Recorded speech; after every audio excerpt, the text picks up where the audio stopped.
वेङ्कटाद्रिसमं स्थानं ब्रह्माण्डे नास्ति किञ्चन वेङ्कटेशसमो देवो न भूतो न भविष्यति. ओं नमो वेङ्कटेशाय. திருமலா திருப்பதி தேவஸ்தானம் ஸ்ரீ வெங்கடேஸ்வரா பக்தி சேனல் இணைந்து வழங்கும் ஸ்ரீமத் பகவத்கீதை பாராயணத்திற்கு அனைவரையும் வருக வருக என்று வரவேற்கிறோம். மூகம் கரோதி வாசாலம் அங்கும் லங்கயதே கிரிம் யத் கிருபாதமஹம் வந்தே பரமானந்த மாதவம்.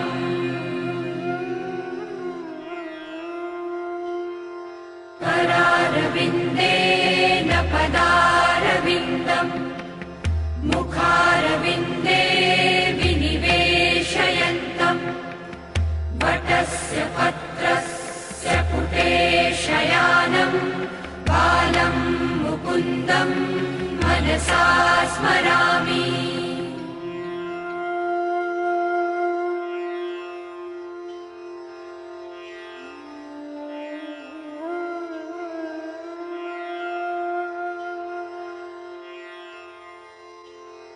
वसुदेवसुतं देवं कंसचाणूरमर्दनं देवकी परमानन्दं कृष्णं वन्दे जगद्गुरुम्.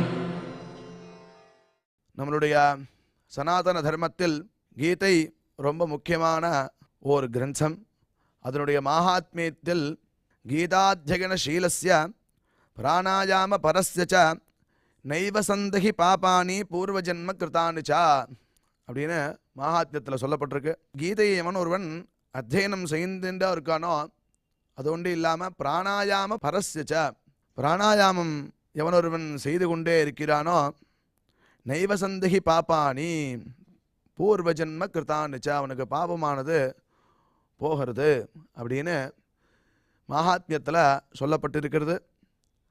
அதையே தொடர்ந்து நம்ம பார்த்தோம்னா அசுபானி நிராச்சஷ்டே இது ஒரு மங்களமான விஷயம் அப்படின்னு சொல்லப்படுறது. அது என்ன பண்ணுறதுன்னா அசுபானி நிராச்சஷ்டே அசுபங்களை தூர விளக்கிறதா. தனோதி சுபசந்ததிம் தனோதி வளர்க்கிறதா. ஒரு சுப சந்ததியை நல்ல விதமான செயல்களை நல்ல விதமான சந்ததியை தனோதி வளர்க்கறது கொடுக்கிறது அப்படின்னு அர்த்தம் பண்ணுறார். எதிரானா ஸ்மிருதி மாத்திரேன யத் பும்சாம் பிரம்மா தன் தத் மங்களம் விதுஹு அதே மங்களம் அப்படின்னு சொல்கிறார்.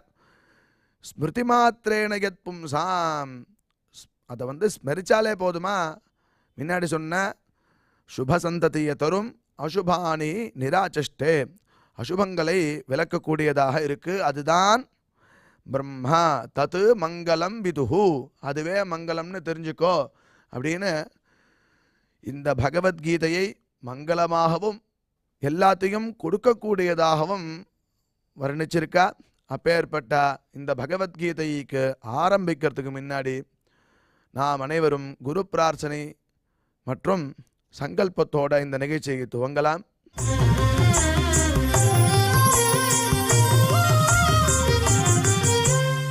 ஸ்ரீ குரு பிரார்த்தனா. गुरुर्ब्रह्मा गुरुर्विष्णुर्गुरुर्देवो महेश्वरः गुरुः साक्षात् परं ब्रह्म तस्मै श्री गुरवे नमः.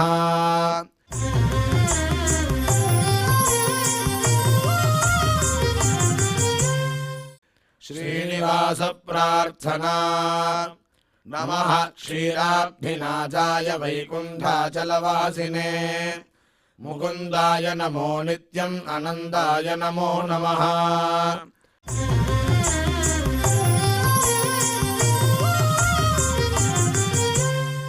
अथ श्रीमद्भगवद्गीता पारायण संकल्पः. श्रीमदादिवराह क्षेत्रे विराजमानस्य अखिलाण्डकोटि ब्रह्माण्ड नायकस्य श्री पद्मावती जानेः भगवतः श्री वेंकटेश्वर स्वामिनः दिव्य सन्निधौ जगद्गुरोः श्रीकृष्ण परमात्मनः अनुग्रहेण समस्त प्रपंचस्य विशेषतः भारतदेशस्य उत्तरोत्तर शुभसंवत्समृद्ध्यर्थं श्रीमद्भारतदेशगत तपस्विजन तपोबलवृद्धिद्वारा समस्तस्यापि मानवसमाजस्य सर्वारिष्टपरिहारार्थम् एतद्देशवासिनां सर्वेषां सज्जनानां योगक्षेमार्थं राष्ट्रविरोधिनां निबर्हणद्वारा जनानां चित्तशान्ति चित्तस्थैर्य सन्तोषादि अभिवृद्ध्यर्थम् एतद्देशवासिनां परस्परविद्वेष परस्परनिन्दा परस्परहिंसादीनां निवृत्त्यर्थं परस्परसौमनस्य सिद्ध्यर्थं समस्तपापक्षयार्थं श्रीमन्नारायणप्रीत्यर्थं श्रीपरमेश्वरप्रीत्यर्थं श्रीमद्भगवद्गीतायाः अखण्डपारायणं करिष्यामहे।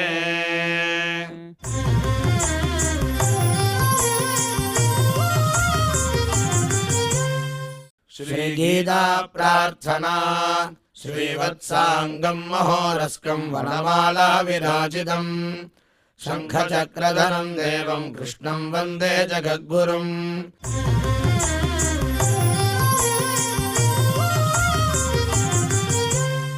पार्थाय प्रतिबोधितां भगवता नारायणेन स्वयं व्यासेन ग्रथितां पुराणमुनिना मध्ये महाभारतम् अद्वैतामृतवर्षिणीं भगवतीम् अष्टादशाध्यायिनीम् अम्ब त्वामनुसन्ददामि भगवद्गीते भवद्वेषिणीम्।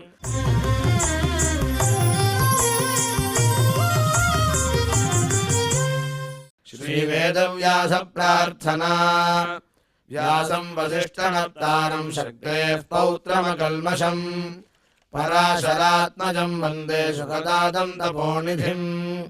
यत्र योगेश्वर कृष्णो यत्र पार्थो धनुर्धरः तत्र श्रीर्विजयो भूतिर्ध्रुवाणि धर्मधर्ममा।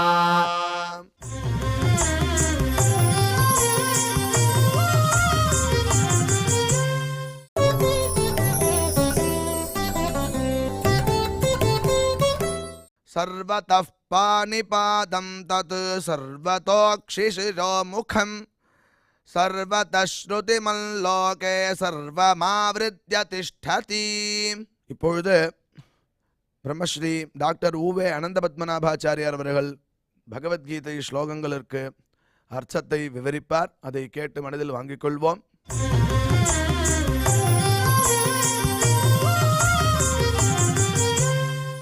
सर्वतः पाणिपादं तत् सर्वतोक्षिशिरोमुखं सर्वतः श्रुतिमल्लोके सर्वमावृत्य तिष्ठति। ओम नमो भगवते वेंकटेशाय. क्षेत्र क्षेत्रज्ञ विभागम என்பதாக இந்த மூன்றாவது அத்தியாயம் காண்பிக்கப்படுகிறது. அன்பர்களே, அடியேன் முன்னமே தெரிவித்தபடி ராமானுஜ பாஷ்யத்தை அடியொற்றி அடியேன் தற்பொழுது இந்த கீதையின் உபன்யாசங்களை செய்து வருகிறேன். சில புத்தகங்களில் இந்த 13வது அத்தியாயத்தின் ஆரம்பத்தில் ஒரு ஸ்லோகம் காண்பிக்கப்படுகிறது. ஆனால் சுவாமி ராமானுஜர் அதற்கு வியாக்கியானம் செய்யாத காரணத்தினாலே அந்த ஸ்லோகம் விடப்பட்டு இதம் ஷரீரம் கௌந்தேய க்ஷேத்ரமித்ய பிதீயதே என்னும் ஸ்லோகத்திலிருந்து நம்முடைய பாடமானது ஆரம்பமாகிறது. இந்த வித்தியாசத்தை அன்பர்கள் புரிந்து கொள்ள வேண்டும். தற்பொழுது ஞேயம் யத்தத் பிரவக்ஷ்யாமி யஜ்ஞாத்வா அமிர்தமஷ்டுதே அநாதி மத்பரம் பிரம்ம நசத் தன்னாசதுச்சதே என்பதாக நேற்றைய உபன்யாசத்தில் நாம் இந்த ஸ்லோகத்தை பார்த்தோம். இதனுடைய அனுவருத்தியாக, அதாவது இதனுடைய அனுவாதமாக தொடர்ச்சியாக இன்றைய ஸ்லோகத்தை நாம் பார்க்க போகிறோம். இதற்கு முன்பாக 5 ஸ்லோகங்கள் ஆத்ம குணங்கள் சொல்லப்பட்டன. ஓவர் ப்ரைடு இருக்கக்கூடாது. ஓவர் ப்ரைடுன்றது நம்மளை கொண்டு போய் கவுத்து விட்டுடும். அதே மாதிரி டாம்பீகம் இருக்கக்கூடாது. அது எல்லாத்துக்கும் மேலே நம்மக்கிட்ட இருக்க வேண்டியது ஆச்சாரியனிடத்தில் அச்சஞ்சலமானதொரு பக்தி. அமானித்துவம், அதம்பித்துவம், அஹிம்சா, சாந்தி, ஆர்ஜவம், ஆச்சாரிய உபாசனம், சௌச்சம் என்பதாக உள்வெளி தூய்மை நமக்கு இருக்க வேண்டும். மனசில் ஒன்று நினைக்கிறது, வார்த்தையில் ஒன்று சொல்கிறது, செயலில் ஒன்று செய்கிறதுன்றது இருக்கக்கூடாது. சம்ஸ்கிருதத்தில் அழகாக ஒரு பழமொழி சொல்லுவாள், பிரவர்த்தனாத்து பூர்வம் சிந்தனீயம். ஒரு காரியத்தை நாம் அவசரப்பட்டு செய்யக்கூடாது. செய்வதற்கு முன்பாக பலமுறை யோசிக்க வேண்டும். ஆனால் அதே சமயத்தில் செய்த பிறகு, அதாவது அந்த காரியத்தில் ஈடுபட்ட பிறகு மறுபடியும் அது குறித்து நாம் பலவிதமாக யோசித்து கொண்டிருக்கக்கூடாது. இந்த வித்தியாசங்களை நாம் நன்கு புரிந்து கொள்ள வேண்டும். இவை எல்லாவற்றிற்கும் அடிப்படை என்ன என்றால் ஆச்சாரியனுடைய அனுகிரகம்.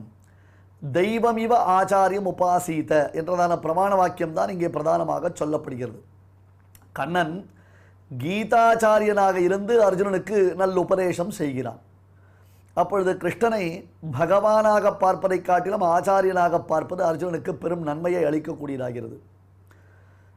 தெய்வத்தை வணங்குவதைப் போல, தெய்வத்தை நாம் கொண்டாடுவதைப் போல ஆச்சாரியனை கொண்டாட வேண்டும் என்பதுதான் அல்டிமேட். அதுதான் முக்கியமான கான்செப்ட். அதுதான் எல்லாத்துக்கும் பிரதானமாய் சொல்லப்படக்கூடிய விஷயம். அதன் பிறகு இந்த ஆத்ம குணங்கள் இருக்கட்டும் சுவாமி, ஆத்மானா என்ன, அந்த ஆத்மாவுடைய தன்மை என்ன. ஒருத்தருக்கு ஜிலேபி பண்ணியிருக்கேன், அந்த ஜிலேபி சாப்பிடு அப்படின்னு சொல்கிறார்.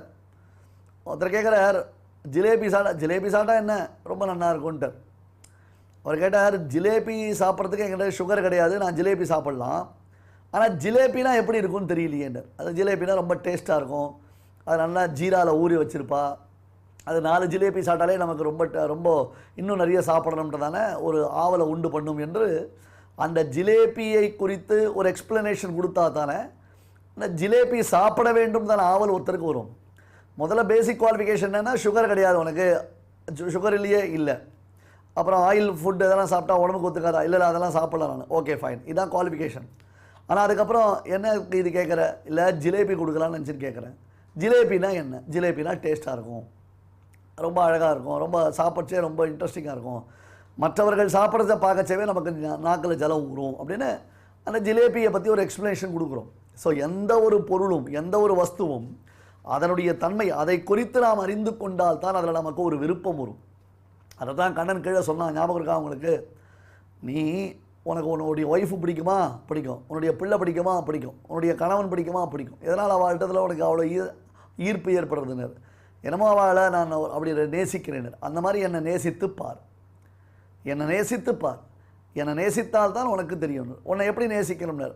உன்னுடைய மனைவியிடத்தில் உனக்கு என்ன பிடிச்சிருக்கு, ஏதோ ஒரு குணத்தை குவாலிஃபிகேஷன் சொல்கிறான், அதனால் என்னுடைய மனைவி எனக்கு பிடிக்கும். அவள் பேரழகின்னு சொல்லலாம், அல்லது அவள் குணவத்தின்னு சொல்லலாம், அல்லது எனக்காக இந்த காரியங்களை செய்பவள்னு சொல்லலாம். பெருமான் சொன்னால் உண்மையிலே யோசிப்பார், இவெல்லாம் கண்டினியூஸாக உன் பேரில் அப்படி தான் பிரியமாக இருப்பாளா, திடீர்னு வெறுத்து போயிடுவா, திடீர்னு கோவிச்சுப்பா, திடீர்னு சண்டை போடுவா, திடீர்னு போடா போன்னு கை விட்டுட்டு டாட்டா காமிச்சிட்டு போயிடுவா, இதெல்லாம் நடக்கிறது. அப்போ கூட நீ அவர்களுடைய பிரியத்தை எதிர்பார்க்கிறாய், அவர்கள் உன் மீது பேரன்பு வைக்க வேண்டும் என்பதை எதிர்பார்க்கிறாய். அன்பே இல்லாத இடத்துல கூட நீ அன்பை செலுத்த வேண்டும் அல்லது அன்பை பெற வேண்டும் என்று எதிர்பார்க்கிறாயே. நான் உன்னிடத்தில் எப்பொழுதும் அன்புடன் கூடியவனாக இருக்கிறேனே, நான் உன்னுடன் சேர்ந்திருக்க வேண்டும் என்று ஆசைப்படுகிறேனே, அப்படிப்பட்டதான என்னை நீ உதாசீனம் செய்கிறாயே என்று ரொம்ப டெக்னிக்கலான ஒரு கேள்வி கிருஷ்ணன் கேட்கலாம். இந்த கேள்வியெல்லாம் நம்முடையதான உணர்வுகளை தூண்டக்கூடியவைகள். ரொம்ப யோசிக்கணும், நம்ம இதெல்லாம் ரொம்ப யோசித்து பார்த்தா தான் நமக்கு அதனுடையதான வைபவம் தெரியும். இப்போ இந்த ஸ்லோகத்தினால அநாதி மத்பரம் பிரம்ம நசத் தன்னாசதுச்சதே என்று இந்த ஸ்லோகம், ஞேயம் எத்தத் பிரவக்ஷாமி யஜ்ஞாத்வா அமிர்தமஷ்டுதே, எதை அறிவதினாலே, அதாவது அமானித்துவம் முதலான ஆத்ம குணங்களினால் அறியப்படக்கூடிய பரிசுத்த ஆத்மஸ்வரூபத்தை அர்ஜுனா உனக்கு தெளிவாக விவரிக்கிறேன். சுகர் இல்லாமல் இருந்தும் ஆயில் ஃபுட்டு அக்செப்டபிளாக இருக்கக்கூடிய உனக்கு ஜிலேபியினுடையதான டிஸ்கிரிப்ஷன் கொடுக்குறேன் பார் அப்படின்னு அர்த்தம் இருக்குது. அந்த மாதிரி புரிய வைக்கலாம். அவ்வளவு அற்புதமான அந்த ஆத்மஸ்வரூபத்தை உனக்கு புரிய வைக்கிறேன்னு. இங்கே சங்கர பகவத் பாதருடைய பாட்டம்னு அர்த்தம் டெக்ஸ்ட். நான் பல தடவை சொல்லியிருக்கேன். இப்போ விஷ்ணு சகஸ்ரநாமம் இருக்குது. விஷ்ணு சகஸ்ரநாமம் கூட ஸ்ரீ வைஷ்ணவர்களுடைய விஷ்ணு சகஸ்ரநாமத்திற்கும் ஸ்மார்த்தர்களுடைய அத்வைதிகளுடைய விஷ்ணு சகஸ்ரநாமத்திற்கும் துவைத்திகள் மத்வர்களுடைய விஷ்ணு சகஸ்ரநாமத்திற்கும் வித்தியாசம் இருக்குது. புஸ்தகம் கிடைக்கிறதுக்கோசரம் எல்லாத்தையும் நம்ம ஃபாலோ பண்ண முடியாது. நமக்குன்னு ஒரு ஆச்சாரியால் இருக்கா, அந்த ஆச்சாரியால் கொடுத்துருக்கிறத ஃபாலோ பண்ணணும். அதே மாதிரி ஸ்ரீ வைஷ்ணவபரமாக தற்பொழுது பகவத்கீதை அடியேன் பரிசோதனை செய்து வெளியிட்டிருக்கிறேன். ஸ்ரீ வைஷ்ணவர்கள் பகவத்கீதையை ராமானுஜ பாஷ்யத்தின்படி எப்படி பயில வேண்டும் என்பதற்கு அடியேன் ஒரு புத்தகத்தை வெளியிட்டிருக்கிறேன். APN சுவாமி wordpress.com என்பதான ஒரு வலைத்தள பக்கத்தில் இந்த புத்தகம் இலவச பதிவிறக்கம் செய்து கொள்ளலாம். APN சுவாமி wordpress.comன்றதான பக்கத்தில் இருக்குது.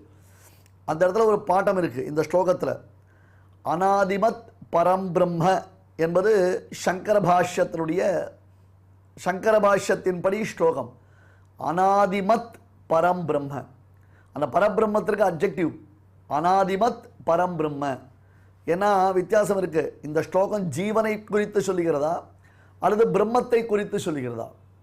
ராமானுஜ பாஷ்யத்தில் 13வது அத்தியாயம் க்ஷேத்திரஜ விபாகம்னு வரும்பொழுது ஜீவாத்மாவனுடைய லட்சணம் சொல்லப்படுகிறது. ஆனால் அத்வைத மத பிரகாரம் ஜீவன்றது ஒரு லட்சணமே கிடையாது, ஜீவனை கிடையாது.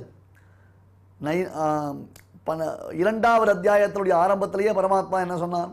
நத்தேவாகம் ஜாத்துநாசம் என்று ஆரம்பித்தான் அல்லவா? அப்போ அநேக ஜீவவாதம் என்றது ராமானுஜ பாஷ்யத்தில் தெளிவாக காண்பிக்கப்படுகிறது. சங்கர பகவத்பாதருடைய மதம் பிரகாரம் பார்த்தோமேனால் பிரம்மசத்தியம் ஜெகன்மித்யா ஜீவோ பிரம்மையோ நாபரஹா, இதெல்லாம் ரொம்ப டெக்னிக்கலாக ரொம்ப ஷார்ப்பாக உட்கார்ந்து கேர்ஃபுல்லாக கவனித்தால் தான் புரியும். அதே சமயத்தில் சித்தாந்தத்துடைய விரிவை நாம் இந்த மாதிரி உபன்யாசத்தில் சொல்லவும் முடியாது. இது தெரிந்த கரெக்டாக நம்மளை கைட் பண்ணக்கூடிய ஆச்சாரியர்களுடைய சம்பந்தம் இருந்தால் தான் இது புரியும். ஒரு அளவுக்கு நான் இதை எக்ஸ்பிளைன் பண்ணுறேன். பிரம்மசத்தியம் ஜெகன்மித்யா ஜீவோ பிரம்மைவ நாபரஹா என்பது சங்கர பகவத்பாதருடைய சித்தாந்த கொள்கை, அத்வைத சித்தாந்தத்துடைய கொள்கை. உலகத்தில் பிரம்மத்தை தவிர்த்து வேறு எதுவும் கிடையாது. இப்பொழுது நாம் பார்க்கும் அனைத்தும் காணல் நீர் போன்று நமக்கு தோற்றமளிக்கின்றது. உண்மையில் காணல் நீர் என்பது தண்ணீர் இல்லை, மிராஜ்னு பேர் இதுக்கு. கயற்றை பார்த்து பாம்பு என்று நாம் மிரளுவதைப் போல இல்லாத உலகத்தை நாம் இருப்பதாக நினைத்துக் கொண்டிருக்கிறோம். உண்மையில் பிரம்மம் ஒன்றுதான் இருக்கிறது. அந்த பிரம்மம் யார் என்றால் நீதான் அந்த பிரம்மம் என்று ஆச்சாரியன் சிஷ்யனுக்கு சொல்கிறான். சிஷ்யன் தன்னை பிரம்மமாக உணர்கிறான். அது அவனுக்கு மோட்சம் அளிக்கிறது என்பது அத்வைத மதத்தின் சுருக்கமான ஒரு கொள்கை. அந்த கொள்கையை சுருக்கமாக சொல்லியிருக்கேன். அந்த கொள்கையை நான் உங்களுக்கு சுருக்கமாக சொல்லியிருக்கேன். அந்த பிரகாரம் பார்த்தா அநாதிமத் பரம்பிரம்ம, இந்த பிரம்மம் எத்தகையது? அநாதிமத் பரம்பிரம்ம என்று சங்கர பகவத்பாதர் பிரித்திருக்கிறார். ஆனால் சுவாமி ராமானுஜர் ஜீவாத்மாவினுடைய ஸ்வரூப நிரூபக தர்மம் என்ன என்பதை காண்பிக்கிறார். கவனிக்க, ரொம்ப முக்கியமான விஷயம் இது. ஜீவாத்மாவினுடைய ஸ்வரூப நிரூபக தர்மம் என்ன அப்படின்னு நிரூபணம் பண்ணுறார். ஸ்வரூப நிரூபகம்னா என்ன அர்த்தம்? எந்த தர்மத்தை தெரியாமல் நாம் தர்மியை தெரிந்து கொள்ள முடியாதோ. அன்பர்களே, இந்த உபன்யாசம் கொஞ்சம் ஸ்ட்ராங்காக தான் இருக்கும், வேறு வழி இல்லை அடியனுக்கு. ஆனால் இதை எப்படி எக்ஸ்பிளைன் பண்ண முடியும்? டைல்யூட் பண்ணி இதை எக்ஸ்பிளைன் பண்ண ட்ரை பண்ணிட்டு இருக்கேன். எந்த தர்மத்தை தெரிந்து கொள்ளாமல் தர்மியை தெரிந்து கொள்ள முடியாதோ அதற்கு ஸ்வரூப நிரூபகம் என்று பெயர். சுவாமி, நீங்கள் சாதாரணமாக சொன்னாலே எங்களுக்கு புரியாது. எத் தர்மம் வினா தர்மிஸ்வரூபம் யாதும் ந சக்கியதே தத் தர்மம் தர்மினம் பிரதி ஸ்வரூப நிரூபகம் இத்தியுச்சதே அப்படின்னு நீங்கள் சொல்கிறீங்கன்னா நாங்கள் எப்படி புரிஞ்சுக்கிறதுன்னு ஒரு கேள்வி வரும். இதுக்கு ஒரு உதாரணம் சொன்னால் புரிஞ்சிடும். கடாஹா அப்படின்னு ஒரு ஆப்ஜெக்ட் இருக்குது, பானை என்று ஒரு பொருள் இருக்கிறது. அந்த பானையை நாம் அறிய வேண்டும் என்றால் என்ன பண்ணணும்? வயறு பெருத்திருக்கும், கழுத்து சிறுத்திருக்கும், இப்படி ஒரு ஸ்ட்ரக்சர், ஒரு ஆக்கிருதி விசிஷ்டமாக எது இருக்கோ அதுக்கு பானைன்னு பேர்.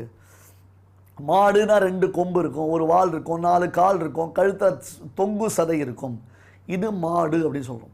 மனுஷனா 2 கை 2 கால், ஒரு தலை 2 கண், ஒரு மூக்கு ஒரு நாக்கு அப்படின்ற மாதிரி இருக்கும்.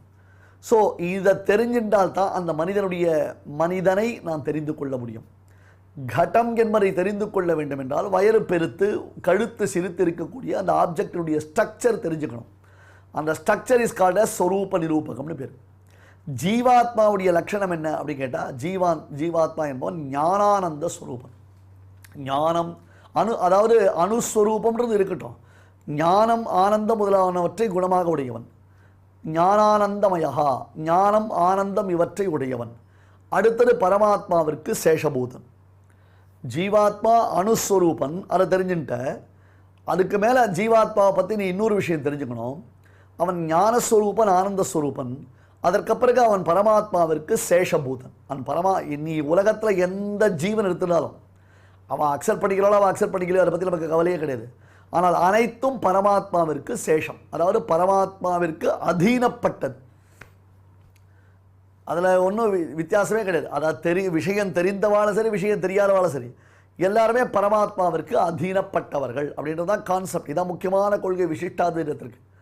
அப்போ அனாதி மத்பரம் என்பதாக சொல்லணும். பரமாத்மா மத்பரம்னு அர்த்தம்னா இந்த ஜீவன் ஆத்யந்தம் இல்லாதவன், எனக்கு சேஷபூதனானவன். அதனால்தான் நம்மாழ்வார் சாதிப்பார், தனக்கேயாம் எனை கொள்ளும் ஈதே. திருவாய்மொழியில் எம்மா வீட்டு திறம் என்பதாக ஒரு பதிகம், அதாவது ஒரு 10 பாடல்கள். அந்த 10 பாடல்களில் நம்மாழ்வார் சாதிப்பார், தனக்கேயாம் எனை கொள்ளும் ஈதே. அவனுடைய சேஷவஸ்துவான என்னை அவனுக்காக எடுத்துக்கொள்கிறான். நான் யாரு? பரமாத்மாவிற்கு சேஷபூதன். இதை ஆண்டாள் நாச்சியார் தன்னுடைய பாசுரத்தில் காண்பிக்கிறார். உந்தன்னோடு உறவேல் நமக்கு எங்கு ஒழிக்க ஒழியாது. வாண்டான்னு சொன்னாலும் விட்டு போகிற உறவு கிடையாது, இல்லைன்னு சொல்ல முடியாது. உலகத்தில் இருக்கிற சமஸ்த வஸ்துக்களும் பகவானுடைய சம்பந்தத்தை பெற்று விளங்கும் அவை. அவன் சம்பந்தம் இல்லாமல் அவை இருக்க முடியாது என்பதை காண்பிக்கிறார். அப்போ அனாதிமத் பரம் பிரம்ம என்பது சங்கர பகவத் பாதருடைய பாடக்கிரமம். அனாதி மத் பரம் பிரம்ம என்பது ராமானுஜ பாஷ்யத்தின் வித்தியாசம். இந்த வித்தியாசம்லாம் தெரிஞ்சுக்கணும். நாம ஸ்லோகங்கள் சொல்லும் பொழுதும் வாசிக்கும் பொழுது அவரவர்கள் சம்பிரதாயத்தின்படி அறிந்து வாசித்தல் என்பது நலம் பயக்கக்கூடியது. அதனால் அடுத்தது இந்த அத்தியாயத்தினுடைய ஆரம்பம், இந்த அத்தியாயத்தினுடைய மத்தியமம், இந்த அத்தியாயத்தினுடைய முடிவு, இது எல்லாத்துலேயும் ஜீவாத்ம ஸ்வரூபத்தையே சொல்கிறது. அதனால்தான் இந்த 6 ஸ்லோகங்களும் ஜீவாத்மாவை பற்றி சொல்கிறது.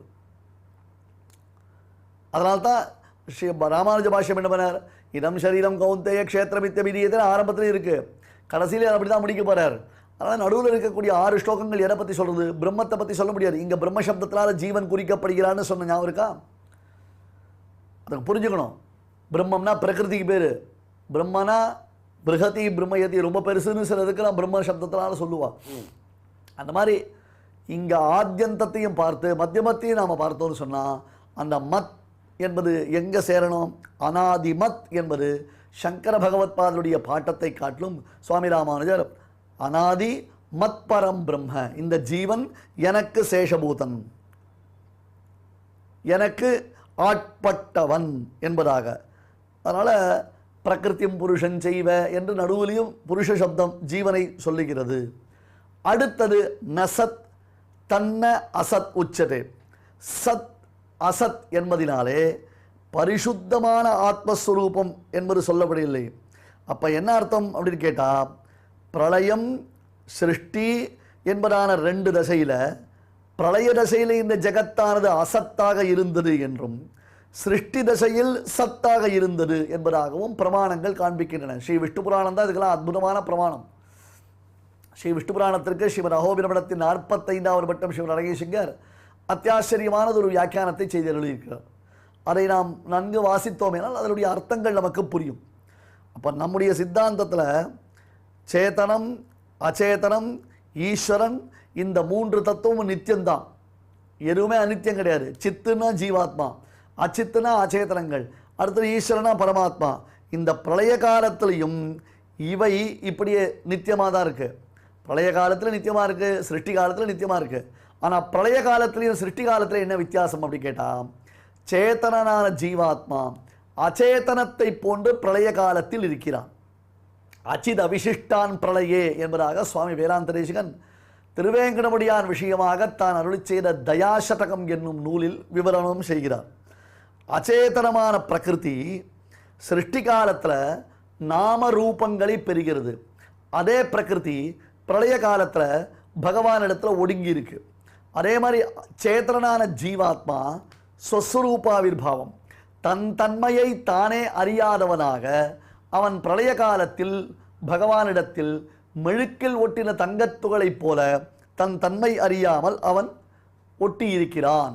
பிறகு சிருஷ்டி காலத்தில் அவைகள் வெளிப்படுகின்றன. இதுதான் நசத் தன்ன அசதுச்சதே என்பது 3 ஸ்லோகம். நேற்றைய உபன்யாசத்துடைய தொடர்ச்சி இது. இப்பொழுது அடுத்த ஸ்லோகம் சர்வதः பாணி பாதம் தத். சர்வதோக்ஷி சிரோமுகம் சர்வத ஸ்ருதிமல்லோகே சர்வம் ஆவருத்திய திஷ்டதி. தத் அந்த சுத்தமான ஆத்ம வஸ்து, பரிசுத்தமான ஆத்மா. நேத்தே சொன்னோம் இல்லையோ, இந்த வார்த்தைலாம் நம்முடைய வார்த்தை. பரிசுத்தமான ஆவி அப்படின்றா, பரிசுத்தமான ஆத்மான்னு நம்ம சொல்லணும். அந்த ஆத்ம சப்தமானது அவ்வளவு விசேஷமானது. தத் அந்த ஆத்ம வஸ்து சர்வத பாணிபாதம். இது ரொம்ப புரிஞ்சுக்கணும். ஆத்மாவுக்கு கை கிடையாது, கால் கிடையாது, உடம்பு கிடையாது, எதுவுமே கிடையாது. அணுனா அணு அணு அணு அணுவா இருக்கு. நல்லா கவனிச்சுக்கோங்க. அப்படி இருக்கச்சே எங்கும் பரவிய கை கால்களை உடையவன் ஆத்மா என்று சொல்வது விரோதிக்குமே என்னும் ஒரு கேள்வி வரும். இந்த ஸ்லோகத்திலேயே மேற்கொண்டு விவரணம் பண்ண போறார். என்ன அப்படி கேட்டா, பஷ்யத்ய சக்ஷுஹு சஸ்ருணோத்ய கர்ணஹா என்று சொல்ல போகிறது. கண்ணில்லாமல் பார்க்கிறான், காதில்லாமல் கேட்கிறான் என்று சொல்ல போகிறார். இது பகவானுக்கா அல்லது ஜீவனுக்கா? இந்த கேள்வியெல்லாம் வரும். பகவானுக்கு உருவம் உண்டா என்ற ஒரு கேள்வி. நிச்சயமாக உருவம் உண்டு. மூர்த்தம் பிரம்ம ததோபி தத் பிரியதரம், இதெல்லாம் உண்டு. இப்போ விஸ்வரூப அத்தியாயத்தில் பகவானுடைய திவ்யமான திருமேனியை சேவிச்சாலும் அர்ஜுனன் புலகாங்கிதம் அடைந்தானே. ஆபால சூடம் பகவானுடைய உயர்ந்த அந்த திருமேனியை சேவித்து ஆனந்தப்பட்டான். ஆனால் அதே சமயத்தில் ஜீவனை பார்த்த பொழுது அந்த ஜீவன்றவன் அனோரணியான். அணுனா அணு, அவ்வளவு அணுவா இருக்கிறவன். அவனை போய் சர்வத பாணி பாதம் தத்து சர்வதோக்ஷி சிரோமுகம்னு எப்படி சொல்ல முடியும்? பாணி பாதம், எல்லா இடங்களிலும் கைகளையும் கால்களையும் உடையவன். சர்வதோக்ஷி சிரோமுகம், கண் தலை வாய் இவையெல்லாம் உடையவன். சர்வதா ஸ்ருதிமன், எல்லா இடங்களிலும் கேட்கும் திறன் பெற்றவன், காதுகளை உடையவன். லோகே, இந்த உலகில் சர்வமாவிருத்திய, எல்லாவற்றையும் சூழ்ந்து இந்த ஜீவன் இருக்கிறான். சுவாமி, என்ன உபன்யாசம் இன்னைக்கு நடக்கிறதுனே எனக்கு புரியலையே, பயங்கர கன்ஃபியூஷனாக இருக்குது. நேற்று ஸ்லோகத்தில் கண்டினியூவேஷன் என்பதாக ஒன்று சொன்னீங்க. இப்போ ஜீவாத்மா அனுஸ்வரூபன்றதை நான் மைண்டில் நல்லா செட் பண்ணிட்டேன். எங்கும் பரவிய கை கால்களை உடையவன், எங்கும் பரவிய கண்களை உடையவன், எங்கும் பரவிய செவிகளை உடையவன்னா, இப்போ பாருங்க, அநேக பாகூதர வக்ர நேத்திரம். விஸ்வரூபாத்தியாயத்தில் அர்ஜுனன் பெருமாளை சேவிக்கச்சே எல்லா இடங்களிலும் தோள்களாயிரத்தாய் முடிகளாயிரத்தாய்னு அவன் கண்கள் சஹஸ்ர சீரிஷா புருஷா சஹஸ்ராட்ச சகசிரபாதுன்னு தலைகள் பரவி இருந்தன, கைகள் பரவி இருந்தன, கால்கள் பரவி இருந்தன, தோள்கள் பரவி இருந்தன, கண்கள் பரவி இருந்தன என்றால் விஸ்வரூப திருமேனி எடுத்த பகவானுக்கு அவை பொருந்தும். அதை பொருத்தமுடையதாக நாம் அறிய முடிகிறது. ஆனால் நன்றாக கவனிச்சுக்கணும், ஆனால் தற்பொழுது ஜீவாத்மா அணுஸ்வரூபம் என்பதாகத்தானே நிரூபணமாக இருக்கிறது.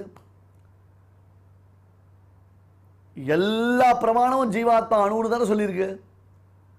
அணுவான ஜீவாத்மாவிற்கு தேகத்தினுடைய சம்பந்தம் ஏற்பட்டால் தானே அவன் ராமன், இவன் கிருஷ்ணன், இவன் குப்பன், இவன் கோபாலன்றதான விவகாரம் வரும்.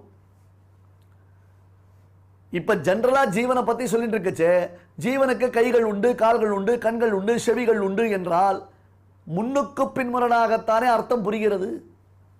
கேள்வி புரிகிறதா உங்களுக்கு? முன்னுக்கு பின்புறனாகத்தானே அர்த்தம் புரிகிறது. இதை எப்படி நாம் தெளிவாக புரிந்து கொள்வது என்றதான கேள்வி வரும்.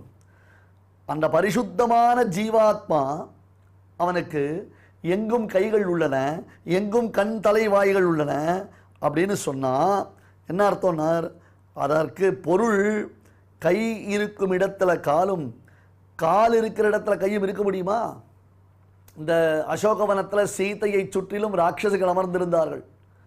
ஏகாட்சி ஏககர்ணி என்பதாக பலருக்கு பெயர். ஒருத்திக்கு ஒரே ஒரு காது தான் இருக்கும், ஒருத்திக்கு ஒரே ஒரு கண்ணு தான் இருக்கும், ஒருத்திக்கு வயறு கீழே இறங்கி இருக்கும் கபந்தன் மாதிரி, ஒருத்தருக்கு தலை தொங்கி இருக்கும். இப்படியெல்லாம் மாறி மாறி இருக்கும்.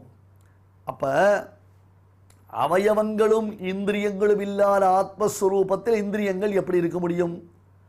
அடுத்தது கண் இருக்க வேண்டிய இடத்துல கை இருக்குமா? கை இருக்க வேண்டிய இடத்துல கால் இருக்குமா? கால் இருக்க வேண்டிய இடத்துல வாய் இருக்குமா? வாய் இருக்க வேண்டிய இடத்துல காது இருக்குமா?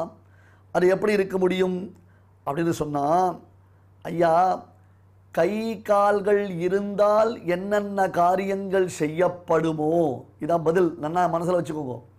கை கால்கள் இருந்தால் என்னென்ன காரியங்கள் செய்யப்படுமோ அந்த காரியங்களை எல்லாம் ஜீவாத்மா இந்திரிய வியவஸ்தை இல்லாமல், கை கால்களுடையதான சம்பந்தம் இல்லாமலேயே அவன் அந்த காரியங்கள் நிறைவேற்றப் பெறுவான். அதாவது அதை அவனுடைய ஆத்மஸ்வரூபமே செய்கிறது. எப்படி? முக்தன், நல்லா கவனித்துக் கொள்ளுங்கள். முக்தன் என்ன அர்த்தம்? இன்று வரையிலும் சம்சாரத்தில் இருந்து அந்த சம்சாரத்தை விட்டு மோட்சத்தை அடைந்தவனுக்கு முக்தன் பேர். பத்தன், முக்தன், நித்யன், இந்த 3 வகை ஜீவாத்மாக்கள் உண்டு. பத்தன் என்றால் அனுவிருத்த சம்சாரணி, இன்னமும் அவனுக்கு இந்த சம்சாரம் தொடர்ந்து கொண்டிருக்கிறது. புரியுதா? சம்சாரம்னு அர்த்தம் பிறவி பிணின்னு அர்த்தம். பிறவி இன்னமும் தொடர்ந்து கொண்டிருப்பது அவனுக்கு பத்தன் என்பதாக பெயர். ஆச்சாரியருடைய சம்பந்தத்தினாலே சரணாகதி செய்து கொண்டு அவனுடைய மரணம் ஏற்பட்ட பொழுது அவன் மோட்சத்தை அடைந்தானேயானால் அத்தகைய ஜீவனுக்கு முக்தாத்மா என்பதாக பெயர். சரணாகதி பண்ணிட்டா உடனே செத்து போயிடுவான்னு சில பேர் தவறாக புரிஞ்சுட்டு இருக்கா. அது ரொம்ப தப்பது. சரணாகதி பண்ணிட்டா செத்து போயிட மாட்டான். மரணமானால் வைகுந்தம் கொடுக்கும் பிரான் என்று ஆழ்வார் காண்பிக்கிறார். ஒருவனுக்கு இறப்பு என்பது ஏற்பட்டது என்றால் அவன் இருக்கும் பொழுது சரணாகதி செய்து கொண்டால் அப்பேற்பட்டவனுக்கு மோட்சம் கிடைக்கிறது. நீ இந்த பாலிசி எடுத்திருந்தியான இந்த பாலிசி 30 வருஷத்தில் மெச்சூரிட்டி ஆகும். அந்த 30 வருஷத்துக்குள்ளே நீ இறந்து விட்டாயேயானால் அத்தனை அமௌண்ட்டும் உன்னுடைய ஃபேமிலிக்கு போய் கிடைக்கும் அப்படின்னு சொல்கிறதான நம்ம விஷயத்தை நம்புகிறோம். அதை அக்செப்ட் பண்ணிக்கிறோம் நம்ம. ஆனால் ஆச்சாரியன் மூலமாக சரணாகதி செய்து கொண்டு நமக்கு மோட்சம் கிடைக்கும்னா 1000 கேள்வி நம்ம அதில் கேள்வி கேட்டுட்ருக்கோம். இவனுக்கு முக்த ஜீவாத்மா என்பதாக பெயர். அனந்தன், கருடன், விஸ்வக்சேனன் முதலானவர்களுக்கு நித்திய சூரிகள்னு பேர். அவன் நித்திய ஜீவாத்மான்னு பேர். இப்பொழுது பத்த தசையில், சம்சார தசையில் இருந்த ஒரு ஜீவாத்மா 1,487,287,287 அப்படின்னு வச்சுக்கோங்க. ஒரு கணக்கு சும்மா சொல்கிறேன் வேடிக்கையா. அந்த மாதிரி இத்தனை பிறவிகள் ஒருத்தன் எடுத்திருக்கான். எடுத்து கடைசியில் ஆச்சாரிய சம்பந்தத்தினால சரணாகதி பண்ணிட்டான். இப்போ அவன் மோட்சத்துக்கு போகிறான். அவன் மோட்சத்துக்கு போனால் அவனுக்கு பகவானை போன்றதான பெருமை உண்டாகிறது. அபாணிபாதோ ஜவனோ கிரகீதா பஷ்யத்ய சக்ஷு சஸ்ருணோத்ய கர்ணஹா. காலில்லாமலேயே ஓடுகிறான், கண்ணில்லாமலேயே பார்க்கிறான், காதுகள் எல்லாமே கேட்கிறான். இது யாரு? பகவான். முக்தனும் அவனை போன்றே ஆகிறான். சோஷ்டுதே சர்வான் காமான் சஹ பிரம்மணா. பிரம்மவேத பிரம்மைவ பவதி. பிரம்மத்தை அறிந்தவன் பிரம்மமாகிறான். இந்த வாக்கியங்களுக்கெல்லாம் டெக்னிக்கலாக நிறைய மீனிங் இருக்குது. அப்படியே அட்ராண்டமாக காதில் வாங்கிட்டு உடனே டக்குன்னு இதுக்கு ஏதோ ஆக்ஷேபம்னு நினச்சிக்க வேண்டாம். அப்போ காதில்லாமல் கேட்க முடியுமா? கண்ணில்லாமல் பார்க்க முடியுமானா பார்க்க முடியும், கேட்க முடியும். எங்கள் முக்த தசையில் இப்போ முடியுமா? இப்போ காது இருந்தாலேயே கேட்க மாட்டேன்றது, கண் இருந்தாலேயே பார்க்க முடியல என்று கஷ்டப்படுறோம். ஆனால் மோட்ச தசையில் இது அனைத்தும் சம்பாவிதம். இவை அனைத்தும் ஒருவனுக்கு சம்பாவிதம். எங்க? மோட்ச தசையில் தட் இஸ் பாசிபிள். அர்த்தம் புரியுதா அவனுக்கு? சுவாமி கூரத்தாழ்வான் காஞ்சி வரதராஜ பெருமாள் விஷயமாக வரதராஜஸ்தவம் என்னும் ஒரு அற்புதமான ஸ்தோத்திரம் அருளி செய்தார். அவருக்கு கண்ணே கிடையாது, கண்ணு போயிடுத்து. சோழராஜா உபதிரவத்தினால தன்னுடைய கண்ணை தானே கையால் புடுங்கி எடுத்து போட்டுட்டார் அவர். அப்பேற்பட்டதான மகாத்மா அந்த சுவாமி. சுவாமி ராமானுஜர் அவரை நீ காஞ்சிபுரம் வரதராஜ பெருமாள்கிட்ட கண்ணு கேளு அப்படின்னார். கச்சிதனில் கண் கொடுக்கும் பெருமாள் என்ற காஞ்சி வரதராஜ பெருமாள் அவருக்கு கண் கொடுக்கணும். அந்த கண்ணை வேண்டி பிரார்த்தித்து அவர் ஒரு ஸ்லோகம் இயற்றினார், ஒரு ஸ்தோத்திரம் இயற்றினார். அந்த ஸ்தோத்திரத்திற்கு வரதராஜஸ்தவம் என்பதாக பெயர். அதில் சொல்கிறார், தொக்ஷ திருக்ஷ நிபபாசதி ஜிஹ்வா விஹ்வலா ஸ்ரவணவத் பிரவருத்தௌ நாசிகா த்வயி கரீஷ ததேதி பிராப்னுயாம் கதமிமாம் ஸ்விதவஸ்தாம். கதமிமாம் ஸ்வித் அவஸ்தாம். ஹே தேவப்பெருமாளே, தொகிந்திரியங்கள் அதாவது தொகிந்திரியமும் கண்ணும் பருக ஆசைப்படுகிறது. மூக்கு மற்ற இந்திரியங்களுடைய செயலை ரசிக்க வேண்டும் என்று, நுகர வேண்டிய மூக்கு ரசித்து உண்ண வேண்டும் என்று ஆசைப்படுகிறது. தேவாதிராஜா, இப்படி கண்ணால் நான் எப்பொழுது சாப்பிடுவேன், மூக்கால் எப்பொழுது பார்ப்பேன், தொகிந்திரியத்தினாலே எப்படி அள்ளி குடிப்பேன், அந்தந்த இந்திரியங்கள் மாறின செயலை செய்யும் பாக்கியத்தை நான் எப்பொழுது பெறுவேன் என்று கேட்கிறான். அப்படி ஒரு சந்தர்ப்பம் எப்போ கிடைக்கும்? இந்த சம்சாரத்தில் இருந்தால் கிடைக்காது, மோட்சத்திற்கு போனால் தான் கிடைக்கும். அப்படி ஒரு சந்தர்ப்பம் மோட்சத்திற்கு போனால் தான் கிடைக்கும். ஆகையாலே இப்போ ஜீவஸ்வரூபம் அணுவாக இருந்தால் கூட முக்த தசையில் அவன் ஞானம் எங்கும் பரவி இருக்கும் காரணத்தினாலே ஞானத்தின் மூலம், அதாவது அறிவின் மூலமாக அந்த ஜீவன் எங்கும் பரவி இருக்கிறான். ஒரு சிறிய இடத்தில் ஏற்றப்பட்ட தீபம் அந்த அறை முழுவதும் எவ்விதம் பிரகாசத்தை அளிக்கிறதோ அது போன்று ஜீவாத்மாவுடைய ஞானம் பிரகாசிக்கிறது. சர்வதః பாணிபாதம் தத் சர்வதோக்ஷி சிரோமுகம் சர்வத ஸ்ருதிமல்லோகே சர்வம் ஆவృత్య திஷ்டதி. ஸ்ரீமதே பகவதே பாஷ்யகாராய நமஹ. இப்பொழுது அடியன் சொல்றதை எல்லாரும் திருப்பி சொல்லுங்க. சர்வதః பாணிபாதம் தத் சர்வதः பாணிபாதம் தத் சர்வதோக்ஷி சிரோமுகம் சர்வதோக்ஷி சிரோமுகம் சர்வதः ஸ்ருதிமல்லோகே சர்வதः ஸ்ருதிமல்லோகே சர்வமாவ்ருத்ய திஷ்டதி. சர்வமாவ்ருத்ய திஷ்டதி. இப்பொழுது நாம் அனைவரும் சேர்ந்து பாராயணம் செய்யலாம். சர்வதः பாணிபாதம் தத் சர்வதோக்ஷி சிரோமுகம் சர்வதः ஸ்ருதிமல்லோகே சர்வமாவ்ருத்ய திஷ்டதி. நம்மளுடைய பாரத தேசத்தில் அநேக விதமான மகான்கள் அவதரித்து நமக்கு நல்வழி காட்டியுள்ளார்கள். அதில் ரொம்ப முக்கியமானவர் நம்மளுடைய பகவத்பாதாச்சாரியால். அவர் பிரஷ்னோத்தர ரத்னமாலிகா அப்படிங்கிற கிரந்தத்தில் ஒரு கேள்வி ஒரு பதில், ஒரு கேள்வி ஒரு பதில் அப்படின்னு வரும். அந்த கிரந்தத்தில் கிம் ஸ்மர்த்தவ்யம் புருஷைஹி, மனிதர்களால் எது ஸ்மரிக்க வேண்டியது அப்படின்னு கேட்குறார். ஹரிநாம சதா ந யாவனி பாஷா அப்படின்னு அவரே பதில் சொல்கிறார். ஹரிநாமத்தை எப்போதும் சொல்லிகிட்டே இருக்கணும், ஸ்மரிச்சுட்டே இருக்கணும், பாக்கி இருக்கிற பேச்சுகள் வேண்டாம் அப்படின்னு சொல்கிறார். அதையே தொடர்ந்து பார்த்தோம்னா சகிருதே உச்சாரிதம் ஏன ஹரிரித்யக்ஷரத்வயம் பத்த பரிகரஸ்தேன மோக்ஷாய கமனம் பிரதி அப்படின்னு சாஸ்திரம் சொல்லி கொடுக்கறது. சகிருதுச்சாரிதம் ஏன ஒரே ஒரு தொன் சொன்னால் போதுங்கிறார். ஹரிஹி ஹரி ஹரி ஹரி அப்படின்னு சொல்லிகிட்டே இருந்தால் போதுமா? அக்ஷரத்வயம், 2 அக்ஷரம். அது சொன்னால் இவன் மோட்ச சாதனத்துக்கு அந்த பிரயாணத்திற்கு இவன் ரெடி ஆயிடுறான். பகவான் அவனுடைய மோட்சத்தையே கொடுக்கறதுக்கு, அவனுடைய திருவடியை கொடுக்கறதுக்கு சித்தமாக இருக்கான் அப்படின்னு சொல்கிறது இந்த சாஸ்திரம். அப்பேற்பட்ட பகவன் நாமோச்சாரணம் இப்பொழுது நடக்க போகிறது. நாம சங்கீர்த்தனம், அதை கேட்டு மகிழ்வோம். சஞ்சரதர சுதா மதுர த்வனி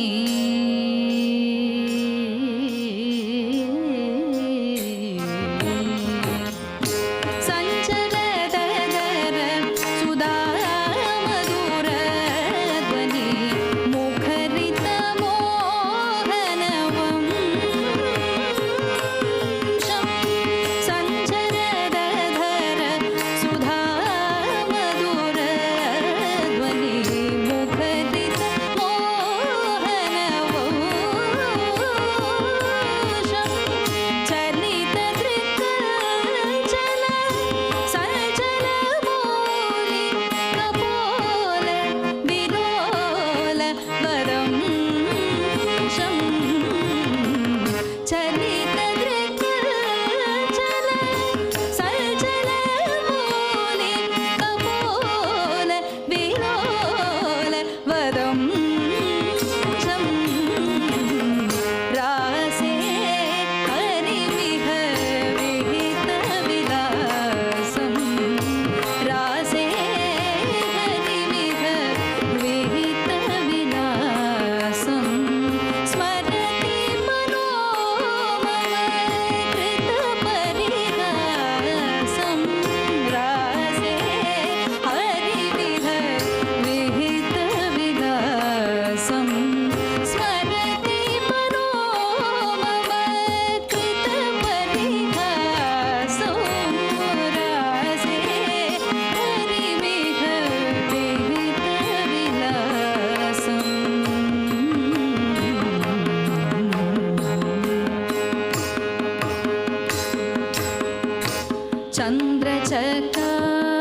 चन्द्रकचारु मयूरशिकण्डक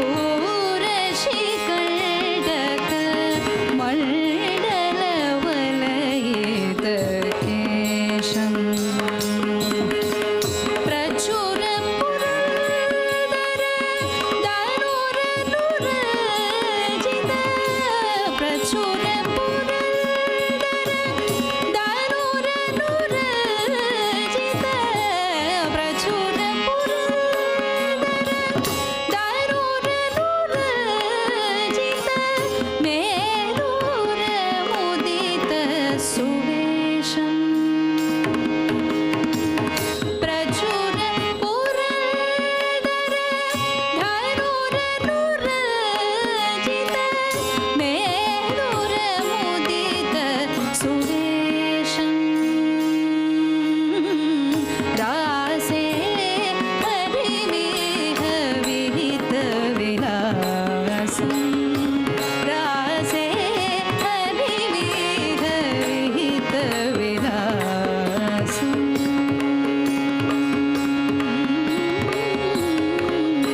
இந்த நிகழ்ச்சியில் இதுவரை நாம் செய்த பாராயணத்தில் ஏதேனும் அக்ஷர தோஷம் ஏற்படுத்தியிருந்தால் அதை நிவர்த்திக்கும் பொருட்டு பகவானிடம் க்ஷமா பிரார்த்தனை செய்வோம்.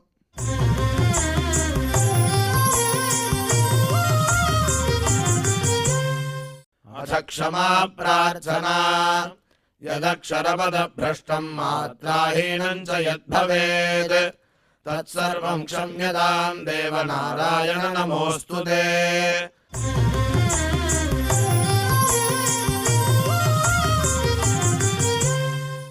अथ भगवत्समर्पणम् कायेन वाचा मनसेन्द्रियैर्वा बुद्ध्यात्मना वा प्रकृते स्वभावात् करोमि यद्यत् सकलं परस्मै नारायणायेति समर्पयामि।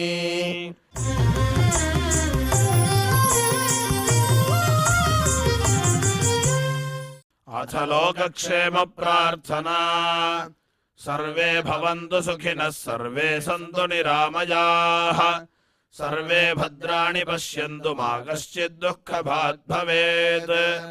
சுவாமியின் அருள் நாம் அனைவருக்கும் கிடைக்க வேண்டி மங்களாசாசனத்துடன் இன்றைய நிகழ்ச்சி நிறைவு பெறுகிறது. மீண்டும் இதே நிகழ்ச்சியில் நாளை சந்திப்போம். ஓம் நமோ வெங்கடேஷாய.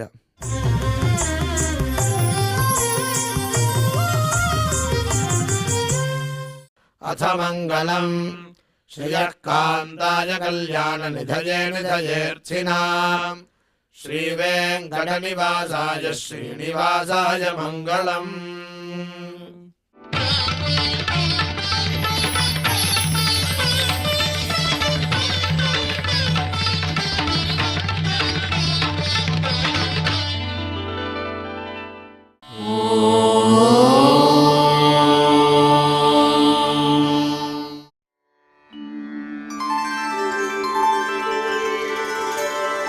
विना वेङ्कटेशं ननाथो ननाथः सदा वेङ्कटेशं स्मरामि स्मरामि। हरे वेङ्कटेश प्रसीद प्रसीद प्रियं वेङ्कटेश प्रयच्छ प्रयच्छ।